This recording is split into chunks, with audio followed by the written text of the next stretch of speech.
Hi, Touk. Hi, good Hello. afternoon. Good afternoon. I see that the sun is kind of disappearing behind clouds. So it's just like getting darker and darker in my space. So, how's that impacting you right now? I'm in denial. I'm just going to pretend that the sun is going to stay, and that clouds are not rolling in at this point, because I think I'd have two very upset baby goats, and seven very upset chickens, including our infamous Cleopatra. Which, if y'all ever attended Read, you might be aware of the hens of color or chicks of color. Yes, and who I had a really heavy hand in raising. So, Yeah, I they're like to exactly say like that. you. Exactly like So, good afternoon, everybody. Thank you so much for being here today. I'm super, super excited to share this space with one of my most favorite people ever in existence, our amazing Touk. And we're going to be having a conversation today on radical meditation and thoughtfulness, or more so, centering that wellness for Black, Indigenous, and people of color communities. So I am Ruby Joy White. I'm going to be the moderator for our talk. I use Prince and she pronouns. I like to describe myself as a sociologist and a creative. So I do a lot of racial-based equity work, queer equity work, strategy, strategic planning with organizations and whatnot. In addition to that, community engagement, youth engagement, data assessment, all that fun stuff. And then on the other side, I'm also a writer and overall like creative. So I curate spaces for people to have really amazing experiences that center folks of color. So that being in the form of festivals or speaker series. I curate shows, I curate art shows, I'm part of art shows. I'm also a writer, editor, all that fun stuff. So that's a little bit about me, but I'm going to go ahead and read off Touk's amazing bio. But then I want you to also think about who you are as a person and what you would like folks to know about you apart from your bio. So Touk, they, them pronouns, was raised in Salem, Oregon after both of their parents fled the Khmer Rouge in April of 1975. So for context, that is in Cambodia.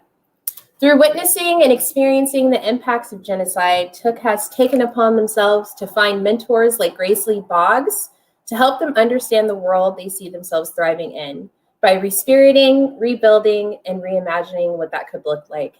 To Touk, it has meant creating spaces like the radical meditation for BIPOC communities to see the deeper meaning of what it means to decolonize, reclaim identities, rename oneself, and to reconnect with spirits of their country that have also been displaced by the United States occupation. Touk has their Bachelor's of Science in Gender Sexuality Studies and a Master's in Education and School Counseling, such a good school counselor. They're grateful for the work that they've been able to do in graduate studies, focusing on the need for BIPOC representation, community-driven change, and while asking for more accountability from their educational institutions. Much of their work in the community is centered on empowering Black and Indigenous people. I also want to mention that Touk is, I want to say, an animal person all around. You basically have a little farm, like you told us just a little bit ago. But how would you describe yourself in your words? Well, I think I'm hilarious, but that might also be because I spend, as we all are spending a lot of time with ourselves. I'm also someone that's constantly changing, and that's not because I'm a Pisces. I think it's also Sure, it's not. Sure, it's not. I think it contributes to it, but I certainly, I think especially as we're, I'm learning more, and I'm diving deeper into, my ancestors that I'd mentioned, like Grace Lee Boggs or Yuri Kochiyama, as well as disability justice activists like Alice Wong, and Leah Lakshmi, and just like really allowing myself the ever-changing aspects of what it is to be a person in this world. And I just want to say, like, that's been the key thing with my work, is just like, how do I allow change? And even at my core, I'm always telling folks, like, how can we be more like water? How can we move in that way to allow that change, and also to replenish ourselves, and also to wash away so much that our white supremacist, capitalist, Western imperialists, and so on type world offers us. So, and I say that in exhaustion because I want to also acknowledge that we are at a year of our pandemic, and I think folks are just real tired at this point. Yeah.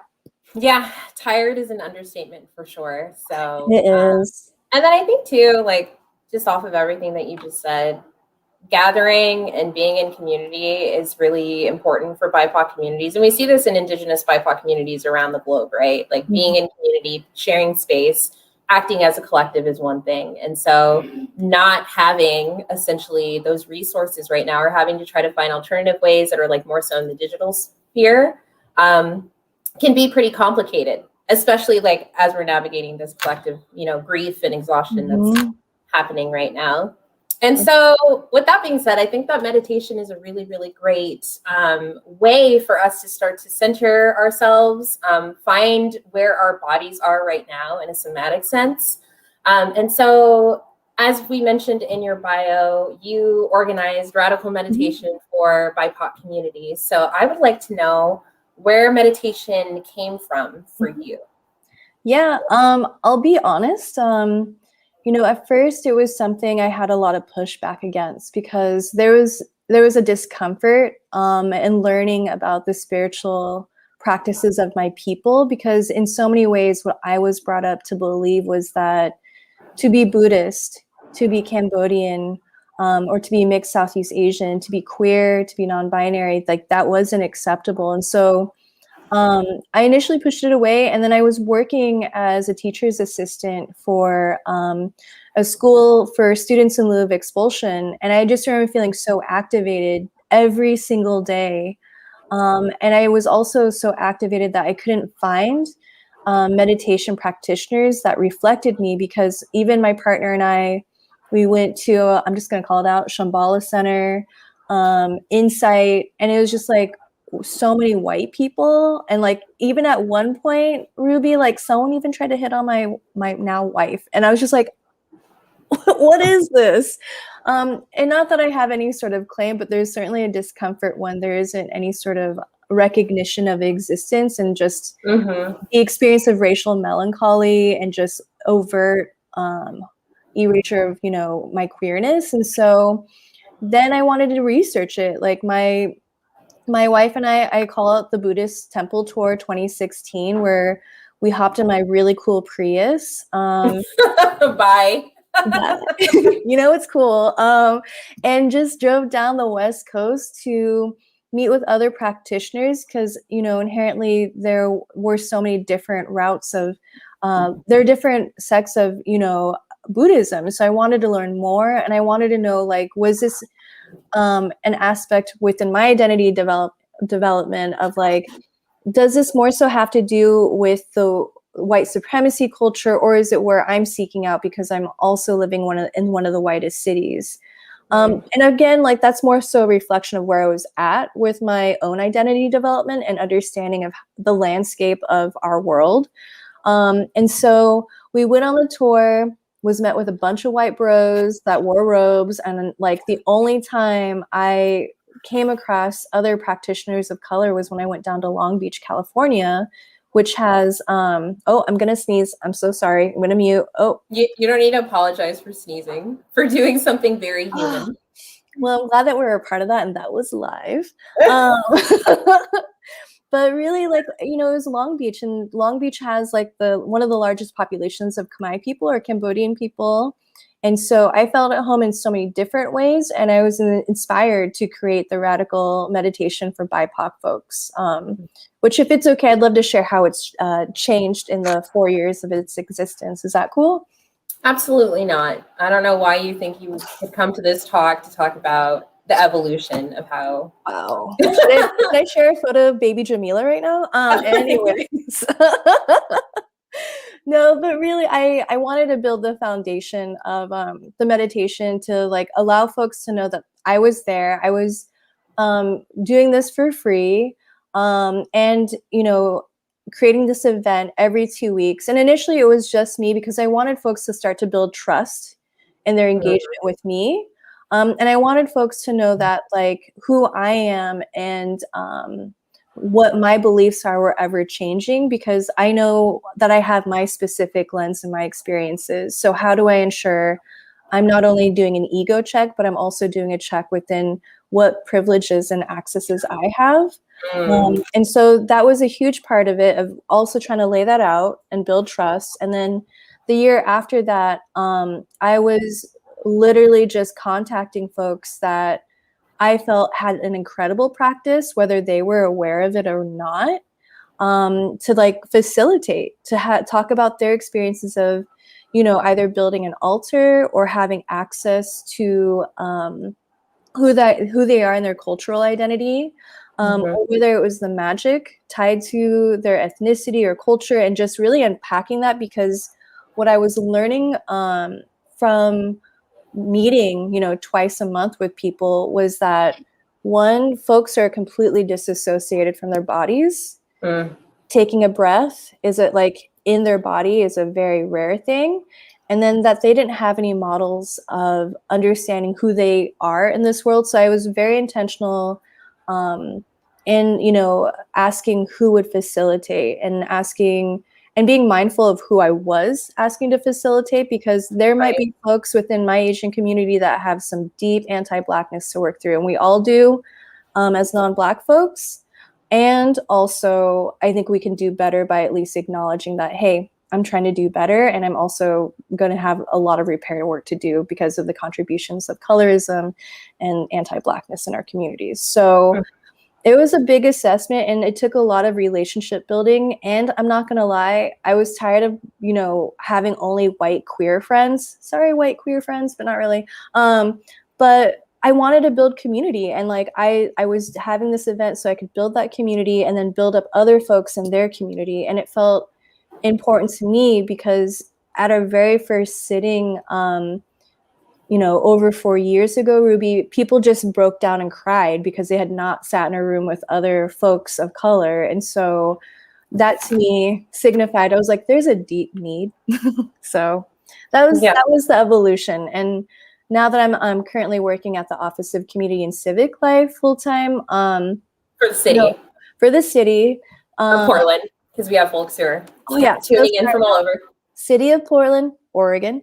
And, I think my priority now is just like, how can I support different community-based organizations such as Unite Oregon, which I've adopted myself to be a part of their family.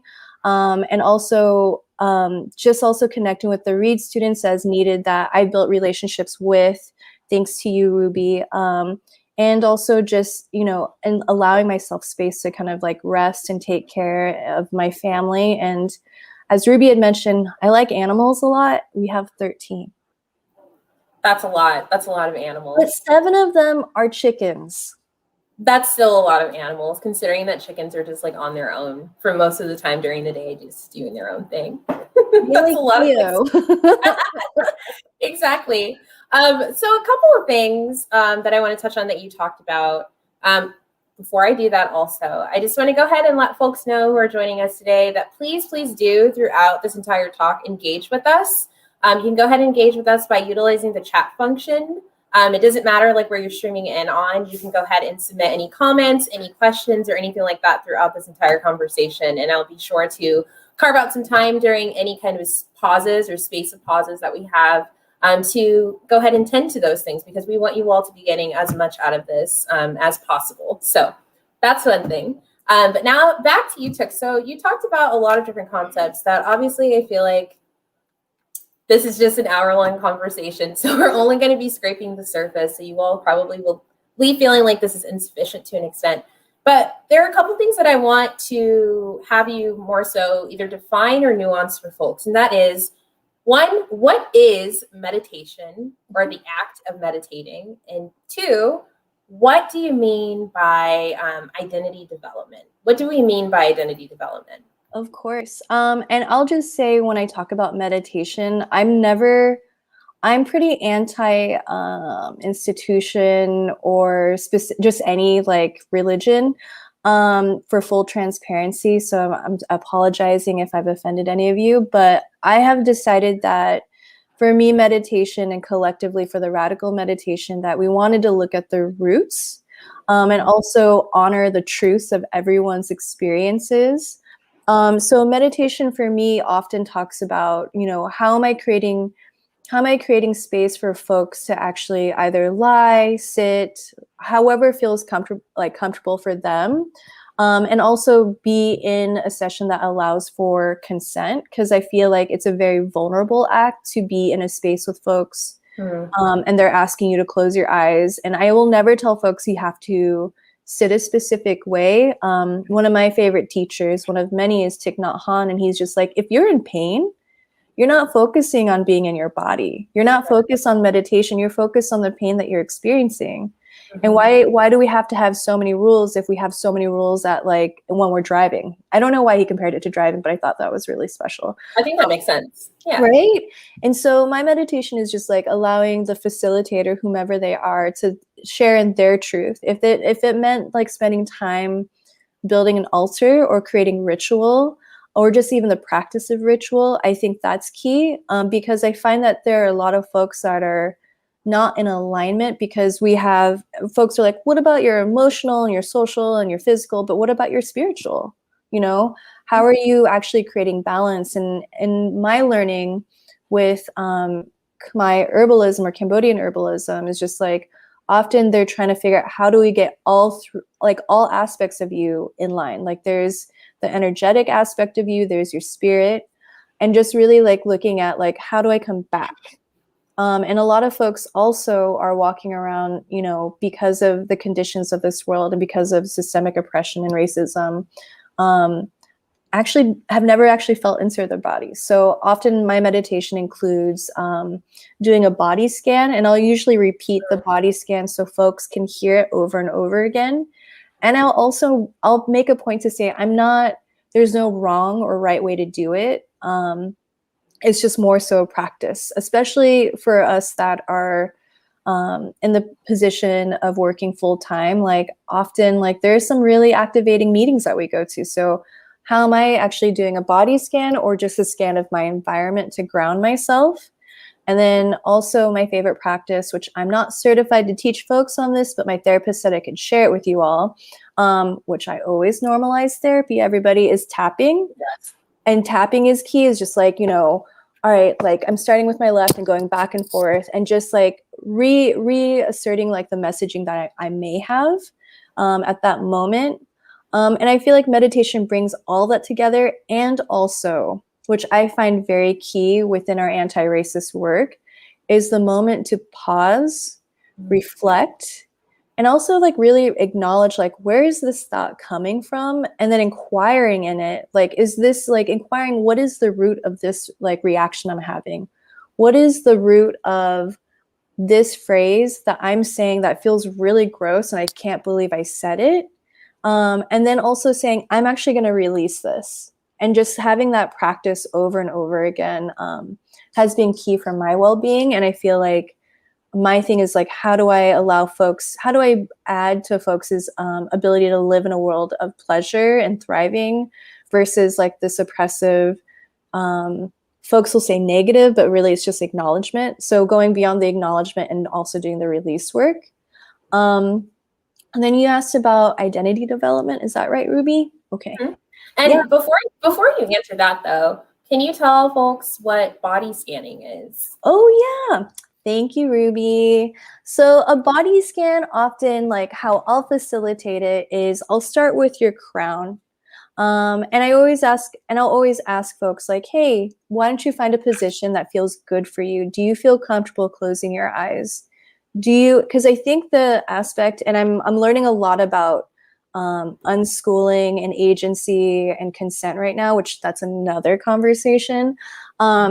And it's just really going through and feeling into your body from like your crown down and breathing and releasing any tensions. Because for myself, I am going to hold my shoulders, if I could, up to my ears. And I often like to tell folks, because of this is my experience, visualize your shoulders as that block of ice. Think of it as that block of ice that's actually melting. And as it's melting, it's also turning into this gas. And so just allowing what has been clenched, what pains and burdens we experience to be actually let go. And I'll be honest, there are folks that have actually cried because they've just been like, Touk, I'm not feeling anything. Am I supposed to be doing am I supposed to feel a tingling sensation? And I think that's a part of the practice of a body scan, is like learning to feel in our bodies, because I would say sometimes and I'm still part of this team, I call it team disassociation. I'd like to be in my body, you know, and if I'm doing this practice daily, I'm able to come back into it, rooted ideally and grounded. And then there are times where, you know, that's just not enough, and I also have to participate in the tapping. Right, absolutely. Thank you for letting folks know like what that is. Of course. And yes, back to the second part of that question about identity development and why, and also more so why it's correlated with wellness somatically, right? Absolutely. So I'll use myself as an example because I know myself pretty well. As Ruby had mentioned in my bio, like my parents had fled in two different ways, because they met at a refugee camp down in San Diego, Camp Pendleton. I didn't know. When you think about genocide, a cultural genocide, and fleeing, what aspects of your culture do you have a grasp on when your parents, in my case, are just trying to survive? At one point, both of my parents were working 7 days a week. We also were living with my cousins and their parents. Like at one point we had in a 2-bedroom, like 10 people crammed in together. And it was a thing that I had normalized, just not questioning. And when I talk about identity development, I did a lot of like Googling. I did a lot of like, okay, like how do I ask my parents that are deeply traumatized from the experience of, you know, for my mom's sake, or in her case, fleeing on a Navy vessel that was supposed to only fit 50 and they crammed in 350 like terrified Cambodian people. In my dad's case, he apparently stole an airplane and like fled with his buddies, and they're BFFs and they still hang out, to the Philippines. And then, you know, like how do I unpack and uncover like who I am in this world when no one's willing to tell me? And it took like for me a lot of connection of, you know, plant medicine. There's something called flower essences that my mentor Shane Case has taught me about. And just like really thinking about the meditation of that plant, and also thinking about, well, how am I going to know more about myself without further traumatizing myself? Because I definitely inherited quite a bit of trauma from my parents, and also these good looks. Bye. So I have to deflect. Sorry, y'all. But really, like, I feel like the development of knowing myself and doing all that Googling and also learning plant medicine allowed me the capacity to say, you know what, one, it's okay that I don't know all these things. Because I had a lot of white friends who are like, oh my God, I went to Cambodia 5 times. I love Angkor Wat. And I'm like, great, I can't afford, like, I literally had to can't afford to visit your homeland. Exactly. You know, I couldn't afford it. And like, and I also, when I went with my dad, I felt like a stranger in my own country of origin, because I'm going to be honest, my yay or my grandma makes fun of me because I sound like a valley girl. Just a little bit. And you grew up in Salem, Oregon. You're out of context. I know. Seriously. Well, I mean, I didn't know English, y'all. So right. Oh yeah, that's right. Because English is your second language, right? It is. And so I just, you know, I even going with my dad, like, and then he kept taking me to the zoo. And please keep in mind, I'm 25 when I go to Cambodia for the first time. And then I just took the time. I finally stopped and I was like, I feel like a Swiss cheese. Like, I feel like there's so many holes in my spirit. I feel like there's so much missing in my identity. And that was also where meditation was really cool, because I was able to stop and say, like, well, what do I want to know about myself? Like, and I remember thinking, like, I want to know about the plants of Cambodia or Southeast Asia. I learned about it and I'm still learning about it. I'm like, I want to learn more so about, you know, what is Khmer dance? Like, tell me about the apsaras. Because my mom had actually trained in the Royal Ballet and can like bend her hand. I'm getting out of the camera, but like to this intense curve. I'll send you a photo later, Ruby. But like, I just didn't understand or know. But then it was interesting having like an almost 10-year gap, or over 10-year gap, from like 25, being in my mid 20s to being like 35 and going. And like when I allowed myself the space to actually get to know and understand, like, wow, like my country, you know, one did their best to avoid the colonization from the French, which, you know, I've noticed I have a lot of feelings when I come across French people. And then, but I love a baguette, I'm going to be honest. It's fine. It's fine. It's fine. And then the other aspect was just like, okay, so we tried to avoid that colonization. We got out of the colonization of the French. We had this booming music scene. There are rumors that we were called the Pearl of Asia, which could have just been a rumor because Khmer people love to like talk ourselves up. And then boom, like all of a sudden, you know, through the villages of Cambodia, we were getting carpet bombed by Nixon. And like, I had spent my whole entire life thinking the US was helping us. And I say that with that tone because I was like, y'all weren't helping us. In some cases in, you know, in Thailand, like, you know, the soldiers were getting married and having kids with some of these women or raping them. And, you know, there's like great movies to kind of make fun of that, like Pinak. And then there's like, you know, in Cambodia in itself, like if you go to that country, you will not see often folks under the age of 38, like over the age of 38, because so many folks have either fled or have died, because we also had a civil war en route to our avoidance of American colonization. And yet here we are. And so, but I didn't know that. And I took a simple, like I had to unlearn what these educational institutions were telling me, Ruby. And that meant, unfortunately, sometimes spending too many times or hours watching the BBC's version of what happened in Cambodia, or also trying to figure out like what will my own local community look like, because the other aspect, you know, being queer, being non-binary, like there's only so much acceptance that I've garnered. And so luckily in this case, like I've at almost 40 years old, everybody. I feel almost 50.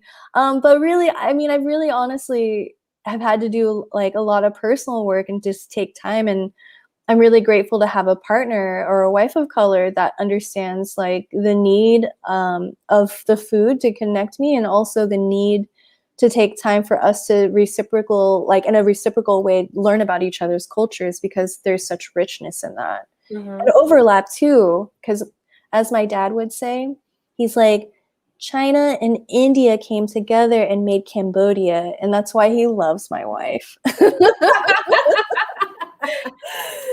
So for context, she represents those cultures, some of those cultures very well. Yeah, you know, it's really interesting that I have a lot of thoughts as I usually do. But just talking about identity development is a huge thing for me. And just, I know, like having conversations with you and other folks, specifically being a person who's Black diasporic, a person who is a descendant of enslaved Africans, and essentially does have that mixed heritage because violence and all these other things that have happened. Identity development has been an interesting thing for me. So for just to back up just a little bit, it's not so much like my exploration of Blackness or my embracing of Blackness itself, because I actually was raised in a very pro-Black household. And so Black was very much illuminated. So I don't have the, I want to say, experience of other Black diasporic folks I know who have had to struggle with their Blackness and their Black identity, or even just understanding it. And also we can go ahead and pay attention to some of those other factors, right? Like I'm somebody who's like more caramel complected. And so my hair texture is of a certain thing. And then when we're thinking about like colorism, we're thinking about all these other things. Like I've been able to skirt through some anti-Blackness because of that, and recognizing my privilege in that way too. But the thing is like having that disconnect from even knowing like what my homeland is, I would say has probably been the hardest thing, because Black folks just Google, where am I from? Right. We typically don't come with, and I'm specifically talking about folks who are descendants of enslaved Africans. So I'm talking about U.S. soil. I'm talking about in Central America, South America, and the Caribbean islands, all those folks too. We can't just pinpoint like where we came from. We can have a general idea that is like West Africa and whatnot, but like, what does it mean to, I want to say, be able to dive into that exploration of self when you don't have all of the pieces. Oh, totally. Right. Yeah. And how can that grounding of self actually help lead you there and lead you to that like radical acceptance of maybe not even knowing all the way, but still being okay with that? Well, and I love that question, because that's a reality for, I feel like specifically for so many Black folks, those that have histories of enslavement. Like it's so shoddy in the sense of like, you know, I think my biggest recommendation or what I've learned is just like, what is it like, what is the feeling in your body when you're accessing specific foods or plants? Like because you know what I mean? Because like if we even think about some of the histories, and I want to acknowledge that I'm garnering this from an incredible herbalist named Sade Musa. And like we talk about rosemary, that came from Africa. Like there's so much displacement even with our plants. Like I always say to folks, like, because everyone's like, well, Touk, you had this. I also had this Portland plant medicine gathering last year that was centered on BIPOC teachers and free access for our communities. And they're like, well, you know, how am I supposed to connect with this? I was like, have you taken like the moment to just sit with it? Are you able to have that moment to be with this plant? Are you able to feel anything? Like, because that's the truth. Like, I tried Googling a few villages that my dad had mentioned, but they're not going to be on Google Maps, right? You know, but I have the privilege of knowing that at the very least, like that, you know, my country of origin is Cambodia.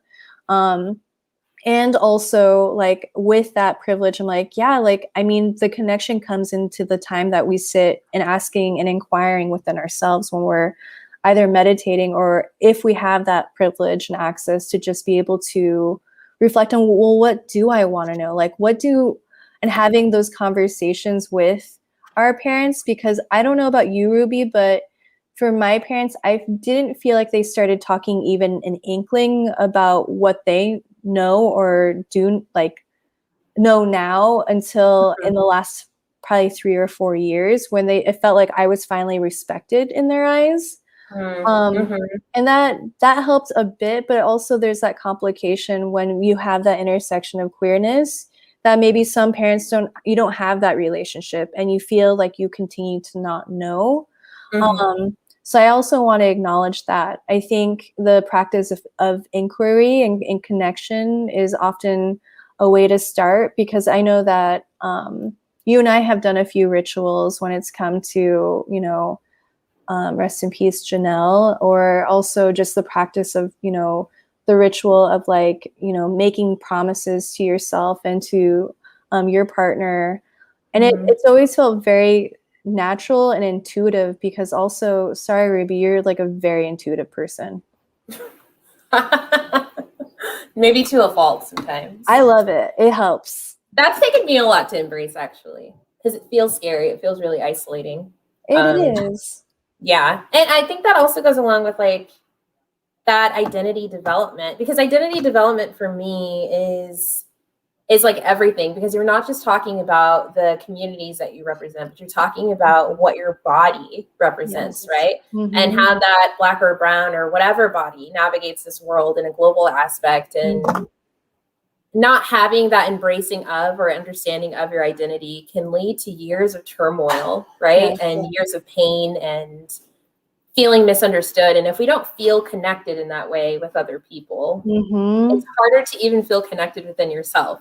Of course. Absolutely. I mean, and I think that's the process of it. We're all trying to figure it out. I'm noticing specifically within our age group or communities of color, folks are trying to figure that out and learn and reclaim, but like it's also become difficult navigating that when for migrant or refugee communities, like there's been that forced assimilation, which I consider violence. And then also, you know, the amount of code switching folks have to do, like even amongst each other or amongst, because we don't know, like, because I mean, I think you and I talked about it probably in a group text. There is certainly still white supremacists of color out there that are completely complicit in whiteness. 100%. I mean, it's how we're all socially conditioned to be white supremacists. So. Right. Exactly. Yeah.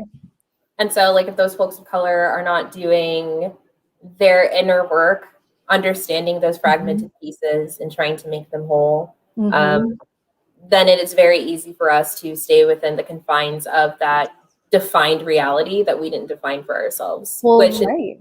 Exactly, which is why I think hearing you talk about meditation in and of itself being radical for people of color, like why is that? Why is meditation even radical?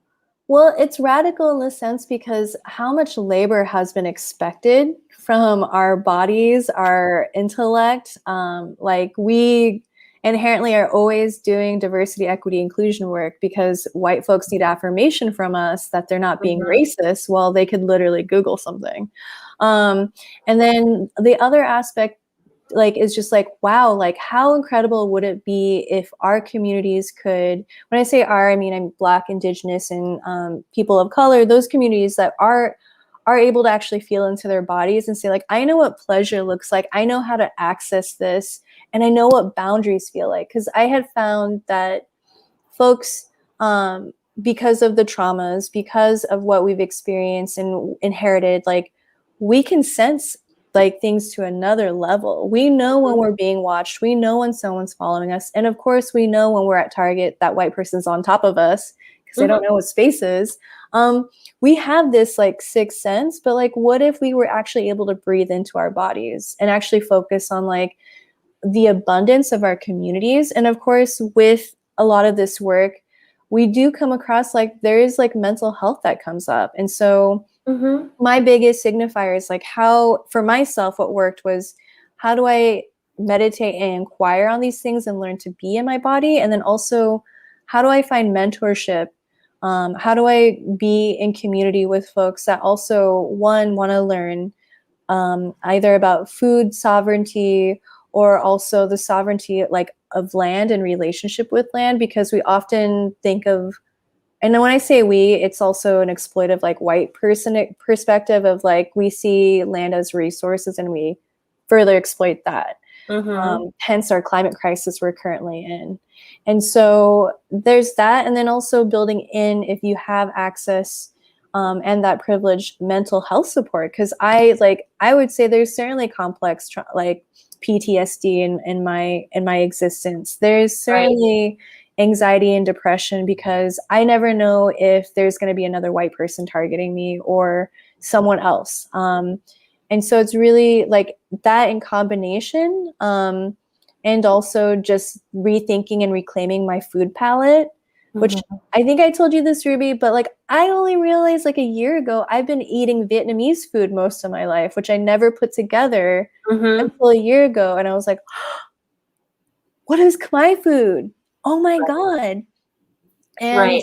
And so like just unpacking and exploring all those things that these epiphanies that have happened, and then having a mentorship like I did with a Lakota healer, like really like it wasn't just Indigenous knowledge and wisdom that I was learning. It was more so, how am I going to process this trauma in different forms and ways that were more culturally responsive to who I am versus I don't know what other mentorships look like, but I'm assuming they might be different. So they could be because I don't know what they're like. But I always envision a bunch of breathy white ladies that are saying namaste.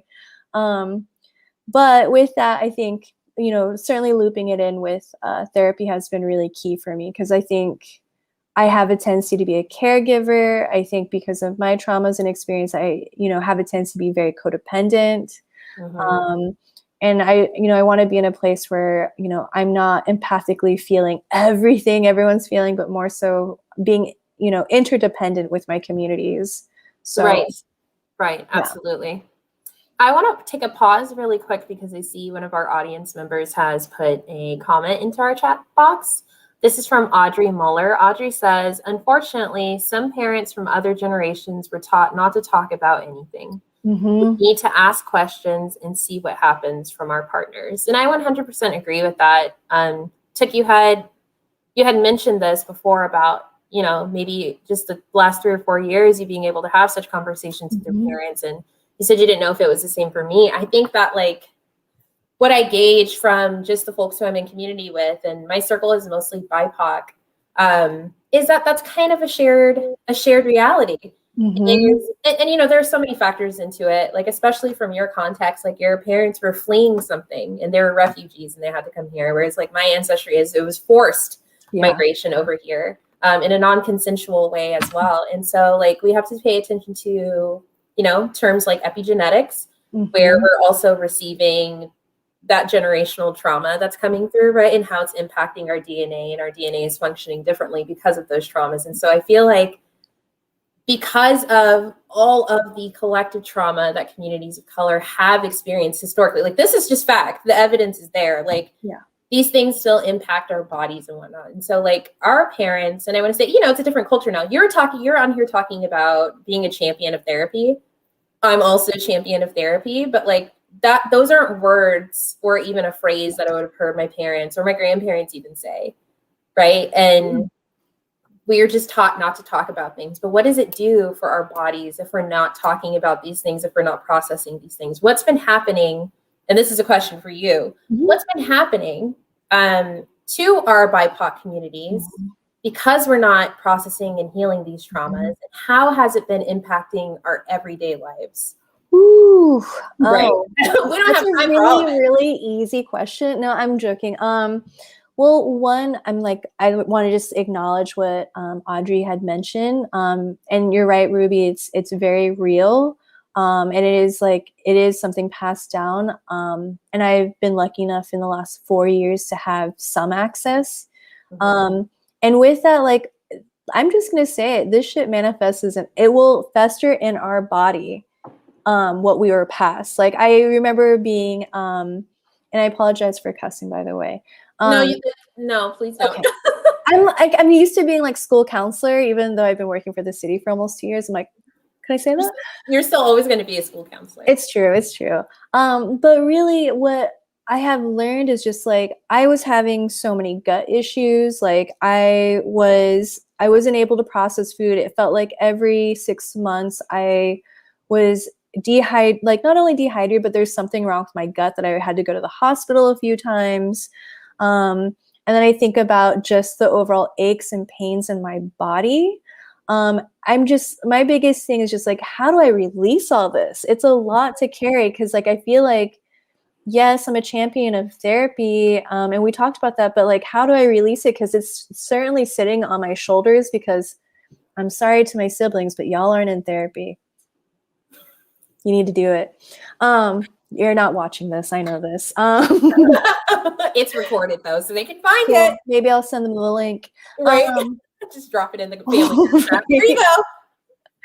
There you go. But I mean, that's the big thing. Like if we're not doing the work, like we're just passing on the physical ailments of it, and then we're passing it on to our kids. And so I have tried to be trauma informed in how I approach my parents about it, because the last thing I want to do is to perpetuate the night terrors my grandma experiences. And I definitely, like with my dad and his Parkinson's and Alzheimer's, I don't want to set him off in a way. And so I've had to really kind of, let them know the importance of this story. And especially as like, I'm just going to announce it on the internet, I'm going to be a parent. Sorry. That's so exciting. Yeah. So with that, like, I feel like there's a lot of work that I want to do for the sake of my own kids, because in so many ways, I'm not giving them choice in their existence. I'm like, hey, hot tip, little junior, you're coming into this world. And especially as a queer person, there's a lot more intentionality to that. And so it's just, I've had to, like, it's felt like a priority for my own health's sake. If I'm not working through this, then I'm just going to just keep like hunkering over like this and have the curved shoulders. I'm going to keep getting sick. And if you think about this, which I've been sitting with for quite some time, like the levels of diabetes, like, and heart disease that our communities experience, this isn't just because it's because of food deserts, white supremacy, redlining, etc. But like, it's because we've been displaced from our foods. We've been displaced from like what our bodies generationally have been like just engrossed in. And I'm going to be honest, and TMI, and I told my friends I wouldn't talk about pooping, but I'm just going to do it. when I was in Cambodia for our honeymoon, like I had the best bowel movements of my life, and my stomach could not have been happier. Because, Right. right? This is a conversation that's not like, we don't have time to get into it, unfortunately. I Like, know, I really sorry. wish, but like, yeah, like that is, yes, everything that you're saying. Those are the things that I've noticed in my body too. And as I've like, embarked on my healing journey and things like that, what I've also noticed is that I wasn't aware of the things that had already been ailments. Yes. Until I started healing, and I was like, oh, I have always had this pain, or oh, I feel fuzzy at these moments, and oh, why is that? And then even just bringing in the food aspect too, I've noticed too that like when I eat certain foods, I feel light, I feel great, it feels awesome. Right? And then some of those foods were essentially like Southeast Asian food. So Latinx food, which also just has a lot of components to like traditional African diets, like West African diets, which makes a lot of sense. And then West African food and like Indian food, or like those Mediterranean foods, I feel fine eating those. And then I took my DNA test. Wouldn't you know it? Wouldn't you know it? And so it's like all those things, exactly what you're saying. Well, right. I mean, even thinking about the peppers in Indian food, like Jeevan and I, yeah, I'm gonna say we watched the Michael Pollan docu-series on the Netflix, and he's a dorky white dude, but like we watched it because it was really connecting to folks and their food and how they're preparing it, and then like really thinking like, well, okay, where do these peppers come from? That was even pulled from like Africa, like, or hey, oh, like there's so much that comes together, and there's so, and the beauty of it is just like how we're also infusing our foods together, and just like not in the white people like, all the fusions that Portland has, but more so in the sense of like legit, like when we cook together, there's like magic, there's healing that's happening, there's community building that happens, and also this inherent understanding of like there are so many, like there are some similarities to our cultures and our foods and our diets, and it's an incredible thing. And it's so sad when olive oil and salt and pepper are just the only things folks have, but I do love olive oil. Olive oil bangs. I know. Olive oil is a banger. But yeah, it's like exactly like everything that you're saying. And also I see a comment here from, I think, Kate Alicia, I think from YouTube, is saying, I'm so glad you spoke about poop. Everything is connected. The food, water, stress, et cetera, et cetera. And one thing I want to bring in here too, when we're talking about somatics, right, is more so we're talking about our bodies, and we're talking about white supremacy culture and that correlation. And so one thing that I've been thinking about more so is like body mass index and all those kinds of things. And then you talking about food from the communities that we're actually from, like BMI, or like how the I want to say fitness and wellness industries are still very much sculpted in white supremacy culture, and don't pay attention to the way in which other bodies have always been. Oh yeah. Right? Oh yeah. Oh yeah. Right. I mean, I was working at one point for Patagonia, and like I'd have folks be like, well, I want a warm down jacket, but this doesn't fit my body. Like it's literally fit for someone that has my shape, that is pretty much like this. And now as I'm getting like, into my late 30s, like I'm definitely finding like, oh, I actually have some curves. That's cool. But like, but also I'm just like, who's designing these clothes? Why are we basing anything on BMI? And like at some point, like we've had to learn in our family just to set boundaries with our practitioners, because it's one, hard to find a practitioner of color. And then two, just the fact that I have to say, one, see me, avoid this racial melancholy of erasure. And two, like also don't put that BMI bullshit on me, because that doesn't apply, because you're basing it upon this white supremacist notion. This does not reflect the very ever-changing bodies in my group. Like my grandma's 4'8", and she's a very curvaceous person. She's 4'8". She's 4'8".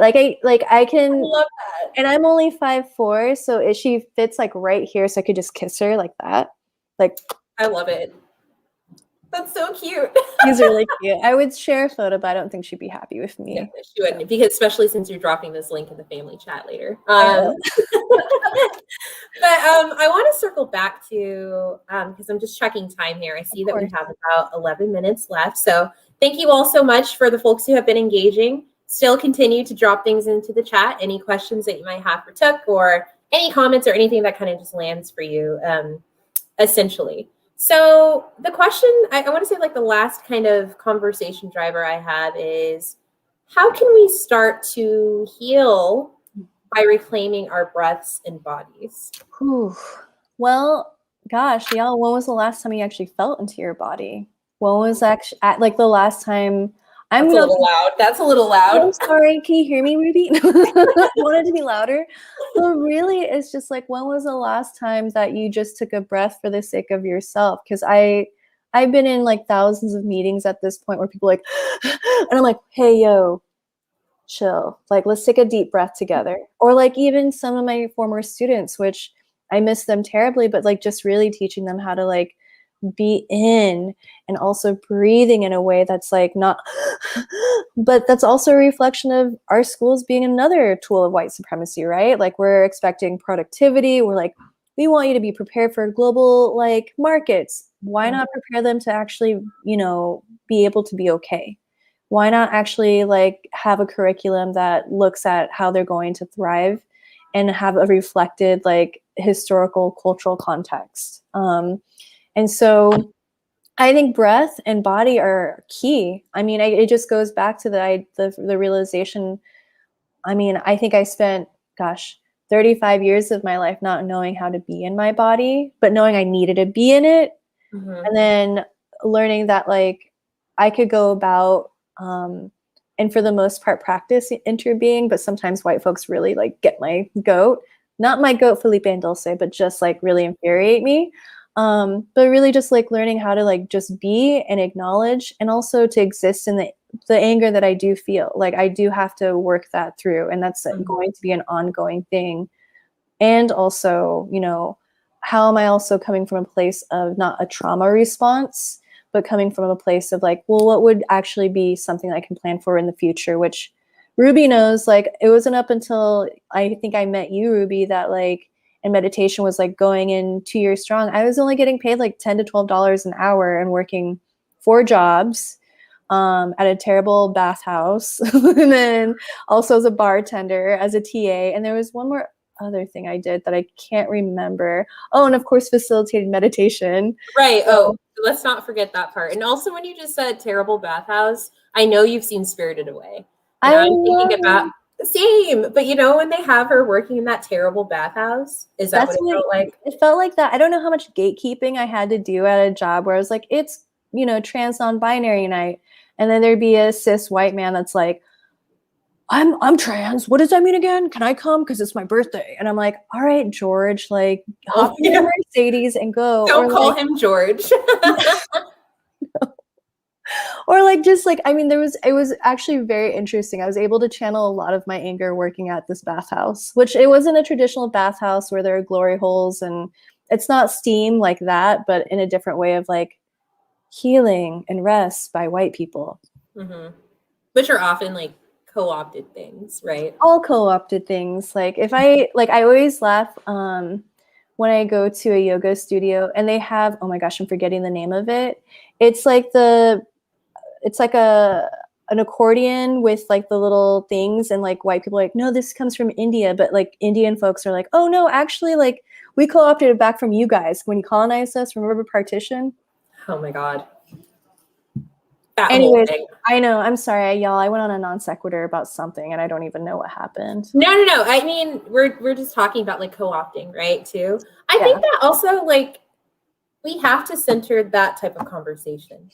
We have to center the things that have been stripped away from our communities of color, because those things that have been stripped away have been the very things that have aided in the ailment of our bodies, in our wellness, in our ability to thrive and define our own realities. We have to talk about those things because they're often co-opted in a way that's like, oh, I'm glad that it's like what you said. You had those friends who were like, I've been to Cambodia 5 times. And it wasn't until you were 25 that you even had the ability to go to the place that you're from. And so, like, we have to think about what it feels like to have those things like stripped away from BIPOC communities. Of course. And how it's violent with identity development too. Well, exactly. It all goes back to that. And also, you know, I think I've been reading a lot of Yuri Kochiyama's biography, and, you know, I just want to, and I'm going to misquote this, which I meant to look this up before, but like really looking at our levels of oppression and figuring out how do we acknowledge that there is difference, because I think sometimes there's a lot of centering within our non-Black communities that happen, and also thinking about how do we not only not center, but also acknowledge, like, what do we do for solidarity? How these levels of oppression, they exist, and we could also utilize this as a way to form and actually organize in a way that could create really incredible change, because that is in our histories that we don't learn in schools, that we did come together, even with working class whites, to do better for ourselves and collectively our communities. So 100%. Yeah, I wanted to add that piece too. Yeah, absolutely. So I just feel like, I mean, this conversation could go on for like, I don't know, the next 364 days or whatever. But right now, I just want to take some space, since we have about 5 minutes, to see if there are some other audience members who would like to chime in with any questions that they might have for Touk, as well as like anything else that's landed for you.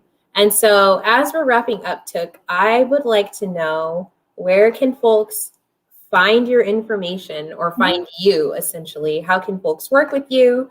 And lastly, are there some resources that you would offer to folks of color specifically who are in their early stages of identity development and also trying to understand the things that are ailing their bodies and why it's important to tend to those things? Those are really, really great questions. I would say I'll start out with what I remember. That's fine. You can find, I have a, what's it called? Instagram. Wow. Aging myself. Getting old. I'm like, what is that again?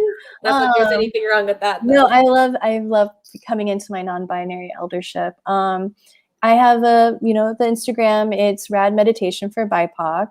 And then also I run the Portland Plants Instagram, because also I feel like it's important for us to figure out how to connect with our land and have relationship with the foods that we eat, and also the medicine that we can utilize. And then on top of that, like, I used to have a website, but I couldn't afford to keep it going, full transparency. So I'll work on that one day.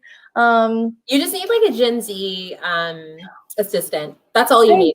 I do. I'm surprised I'm sitting and using my computer, because I'm used to using my phone for everything, even applying for jobs, y'all. Even for applying for jobs. But with that, I always do want to add, when it comes to, the development of your own identity and where you stand, that's a hard one. That's a really hard one, because it's under pandemic and COVID, like, it's hard to build relationships safely.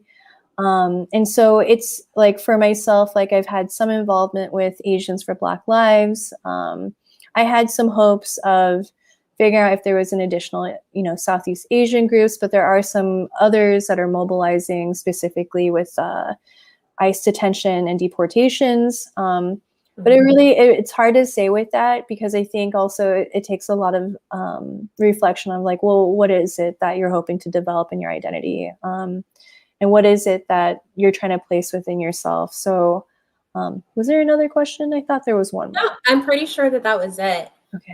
And I see our friends at Portland Center Stage at the Armory, who is hosting this wonderful talk, have actually put Touk's information on all 3 streaming platforms. So you all should be able to see it in the chat box on Facebook, YouTube, as well as on Twitch.